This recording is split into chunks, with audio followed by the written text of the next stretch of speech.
Hello, bass family, and welcome to Everything Bass. In response to actually a 60 cycle hum that I got, which, if you remember, the 60 cycle hum is just a word basically, or a phrase to describe you guys telling me like what you want to learn, sharing stories, sharing ideas for future lessons, things like that. And I received this about learning the notes of Fingerboard. And actually, quite coincidentally, at the same time, on our Facebook group, which is Everything Bass with Dale Titus, just search that on Facebook and follow it and join in, chime in, let me know what what's going on. But anyway, I got a message also from one of our brothers who was curious about a book I could recommend on how to learn the notes of the fingerboard.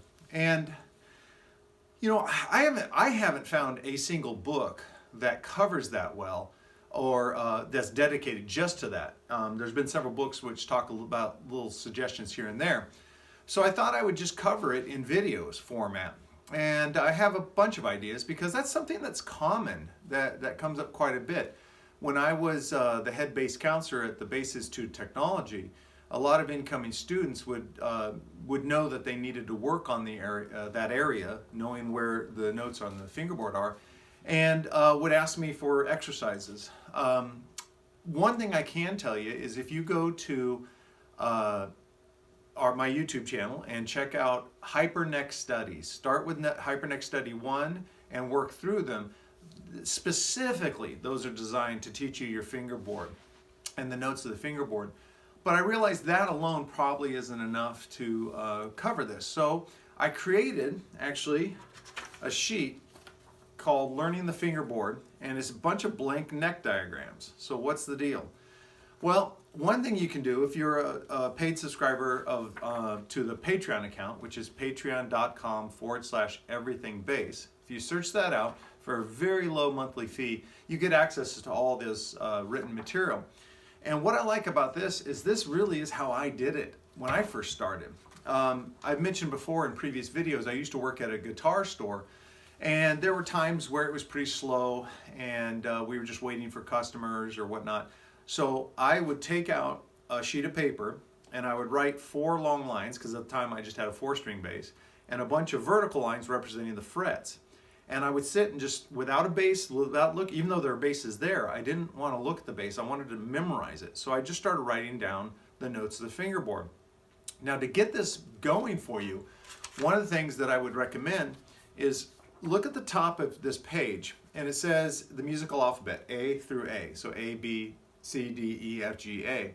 And in between each pairs, like between A and B, there's a W. That represents whole step.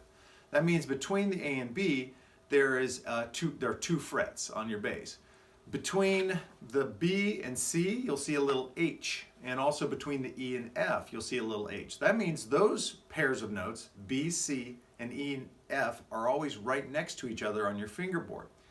Now, why that's the key to unlocking everything is when you go to fill out these neck diagrams, you can actually start with, I give you the starting open string. So it says E, A, D, and G. You can start with the E, look up here and go, okay, E, F. Well, E and F are right next to each other, so the very first fret you can write F.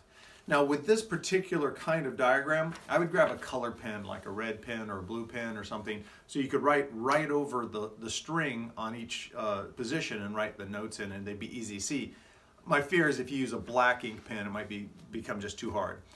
Now, why 3 neck diagrams? Well, one thing I always did is I would fill out 1 neck diagram with all the natural notes, 1 neck diagram with all the sharped notes, and 1 neck diagram with all the flat notes. And I would just sit and do this. I wouldn't do it just once. I would do it over and over and over again. And I feel by doing some of this work away from the instrument, we don't have the instrument as a crutch, if you will. We have to really visualize it. We have to know the rules of music theory, and we can start doing this. So that'd be one thing I would really suggest doing. The other thing is a simple single string exercise that kind of goes in line with that written exercise, where you can pick a string. Let's say we pick the G string. And knowing that E and F and B and C are always right next to each other, and all other pairs of notes are separated by a fret, you can sit there and go G. All right, now we know that G and A are separated by a whole step, which is 2 frets. So you go up to the 2nd fret, A. A and B are separated by a fret, so you go up to the 4th fret, B. B and C, that's one of those cases where they're neighbors. They're right next to each other. All right, there's my C. Then C and D separated by a whole step. D and E, D to E separated by a whole step. E and F by a half step. So my F is right here on the 10th fret. F to G, 12th fret. Now I've said this before when working on the hyperneck study. If you can get away, like practice in a room where you're isolated and you don't feel like weird, say the notes as you play them. By actually verbalizing, saying them out loud, it really helps you retain. It's so much easier in that case to actually, or quicker I should say, to be able to internalize this information. Now the other thing is, we are very good at saying the alphabet forwards. We suck at saying it backwards. So you could start up at the 12th fret G and do it backwards. And in this case, the formula helps you say the alphabet backwards, because we know G, and between G and F is a whole step, so I go down 2 frets. There's my F. F and E are neighbors. E to D, a whole step. D to C, a whole step. C to B, a half step. B to A, a whole step. And then G. Now I did that just on the G string. You do it on all the strings. And if you have a 5-string bass, don't stop. You include that low B, or for some of you guys, the high C. So this is a process that might seem laborious to you, and you're like, oh, that just seems like such a drag. But the one thing I tell you, it doesn't take long. It really doesn't. If you just take a little time, a couple days, do it on your bass with that 1-string exercise, 5 minutes each day. You know, download the charts and fill out the charts as many times as you feel you can. Now, here's what I would say. Let's say you download the sheet music or the chart and you make 6 copies of it. Don't do all 6 in one sitting. That's cool, but it's not as valuable for our retention if you do one on one day, the next day do another one, next day do another one. I have to tell you, another benefit from actually writing out the notes on the fingerboard is you start to see patterns. You start to see where the octaves are located in more ways than the one that you probably know. And you start to see how like open strings relate to the next string and all these cool patterns. One of the things when I started doing it is I realized that wherever there's a B, C, there's an EF right on top. And that's everywhere. So if I go to B, C, EF, B, C, EF. So this little block is always, they're always there. I only came to that realization by writing out and looking at what I did. So I guess what I'm saying is after you fill in the neck, really look at it. Look for patterns. You may find mistakes because of that, and that's important because we don't want to learn mistakes. So those are just 2 ideas for learning the notes in your fingerboard.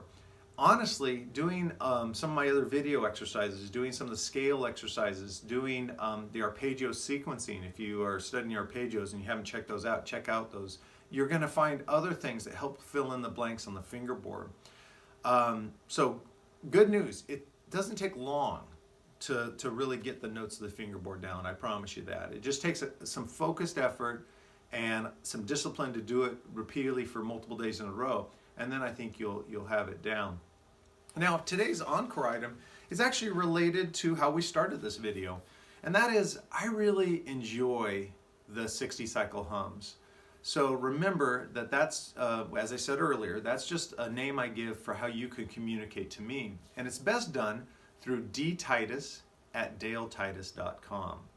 So if you actually can just go email me and put in the subject line, 60 cycle hum, then I know that, oh, it's okay, it's something, either a comment, a question, or whatnot. It's basically feedback. It's your feedback. And that can inform future lessons like this one. The best thing is it makes sure that my content is delivering exactly what you guys need at this time, at least a portion of you. So, yeah, learning the notes of the fingerboard makes other things easier. And sometimes, and I was guilty of this, I'm not talking against myself, but sometimes we don't take the time to really learn the instrument's layout of notes, and we just jump on to stuff that we think is more fun. Well, that stuff becomes, at times, harder because we don't know our neck very well. So take a moment, no matter where you are in your journey, if you've played for many years, you haven't played for very long, and just focus 1 week, 2 weeks tops, just focus on these exercises, write out these diagrams, and I really believe that you're going to like get over this hump and have this as a improving your skill set, so that all of the things you do will be a lot easier. All right, so what'd you think about this? Let me know in the comments below, or really you can also email me, dtitus@daletitus.com. As always, if for some reason this is the first video you've seen, welcome to the family. But also, please subscribe to the channel just below. That doesn't cost anything. Just hitting the subscribe button and hitting the little bell icon so you're notified every time I post videos. That's free. That just lets you be aware of all the content I'm uploading. And I'm creating tons of content. I think in little over 2 months, I've done almost 50 videos. So I'm real proud of the fact that I'm able to put a lot of content out there. And so by subscribing to the channel and using the bell notification, you'll always be aware of new lessons that come up. Also, please like the video. As I learn more about how the YouTube algorithms work, it'd be great if you could like every video you watch. Like, not only does that put you in your favorited videos, so it's easier to find them later, but it really helps in growing the channel. And lastly, share this video with bass players. You just found this and you have a friend who's a bass player or someone you know, share it with them and let them know that there's something cool going on, that we're developing this big family, this big knowledge base. In its early days, of course, it's me shooting these videos, but I've already been in contact with several other bass players to shoot videos on other topics and do some interviews. I'm pretty excited about that. Thank you so much, guys, and I will see you at the next video.